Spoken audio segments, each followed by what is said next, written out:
नमस्कार बंधुगण आपण मानकु आम एमएनटेक ओडिया चैनल को स्वागत। एबे आसिला आधार कार्ड को नहीं गोटे बहुत बड़ अपडेट। आधार कार्ड रे केवल रहिबो फोटो। डिसेंबर रे हेबो परिवर्तन, नाम ठिकाना फोन नंबर लुचि जीवो। आधार कार्ड आग को पूर्व भली देखा जीवनी।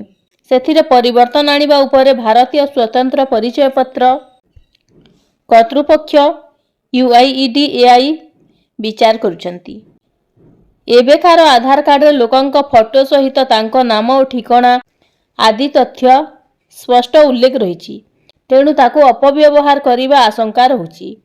आधार को अनेक स्थान रे परिचय पत्र भावे व्यवहार करी ताहार नकल रखा जाइछि। सेथिरे तथ्यर गोपनीयता प्रति विपद सृष्टि हेउछि। एही समस्यार समाधान करिबा पई UIDAI पक्षरु QR कोड आधारित आधार कार्ड विकास करबा उपरे विचार करा जाउछि। नुआ प्रकार कार्ड रे केवल लोकंक फोटो और QR कोड रहिबो। समस्त व्यक्तिगत तथ्य यथा नाम, ठिकाना, फोन नंबर आदि QR कोड रे रहिबो। अनेक समय रे होटेल, कार्यक्रम आयोजनकारी और विभिन्न संस्था ऑफलाइन रे आधार जांच करूछंती। सेही बेआईन अभ्यास को रोकिबा लागि आसंदा डिसेंबर रु UIDAI नुआ नियम आनिबो। UIDAI भाबुछि जे कार्ड रे सबु तथ्य छपाइबा बंद करी देले तथ्य प्रकट हेबा आशंका दूर होई जिवो। आधार तथ्य संग्रह, संरक्षण और प्रसार को रोकिबा पई कड़ा आईन थिबा सत्वे ऑफलाइन रे ताहार व्यापक अपव्यवहार करा जाउछि।